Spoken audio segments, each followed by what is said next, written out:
என்னென்னா எதை தின்றால் பித்தம் தெரியும்னு சொல்கிறது மாதிரி இவங்களுக்கு என்னென்னா கரூரில் நடந்த நெரிசல் விபத்து நெரிசல் மரணங்களில் முழுக்க ஒரு கூட்டம் நடத்த தெரியலை.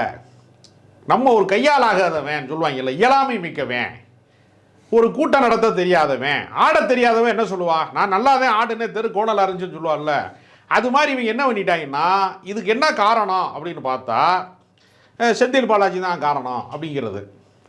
இது கோர்ட்டில் எங்கேயாவது சொல்கிறாங்களா? கோர்ட்டில் வந்து தாக்கல் பண்ண முடியும், ஏன்னா தாக்கல் பண்ணால் அதுக்கு ஆதாரம் வேண்டும். அப்புறம் போலீஸ், கரூர் போலீஸ் தான் காரணம்னு இன்றைக்கி யாதவர்ஜனா சொல்கிறாரு. என்னமோ கரூர் போலீஸ் பூராமே தாவேக்காவை ஒழிக்கிறதுக்காக அமைக்கப்பட்ட ஒரு ஸ்பெஷல் டீம் மாதிரியே அவர் பேசுகிறார். அப்படியெல்லாம் யாருமே வேலை செய்ய மாட்டாங்க. நாங்கள் லேட்டாக வந்து இல்லைங்க, எந்த கட்சிக்குமே பாதுகாப்பு கேட்டால் அவங்க ஒரே மாதிரி தான் வந்து நடவடிக்கை எடுப்பாங்க. ஆளுகிற அரசாங்கம் இருந்தால் என்ன செய்வாங்க, கொஞ்சம் கூடுதலாக வந்து ஸ்பெஷல் கவனம் செலுத்துவாங்க சில இடங்களில். அதுக்கு என்ன காரணம்னா சிஎம் வர்றாரு, மினிஸ்டர் வர்றாரு அப்படின்னா அது கொஞ்சம் கூடுதல் கவனம் செலுத்துவாங்க. அப்படித்தான் நடந்திருக்குமே தவிர, ஏன்னா இன்றைக்கி வந்து எதிர்க்கட்சி தலைவராக இருக்கிறவர் நேற்று முதலமைச்சராக இருந்தவர் தானே.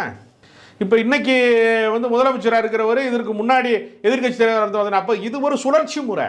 காவல்துறை அப்படியே தான் இருக்கும். ஸ்டாலின் முதலமைச்சரானவொன்னே காவல்துறை மொத்தமாக கெட்டு போச்சுன்னு சொல்கிறது, அவர் வந்து எடப்பாடி இருக்கும்போது வந்து எல்லாமே சிறப்பாக இருந்துச்சுன்னு சொல்கிறது, இதெல்லாம் ஒரு கட்டுக்கதை.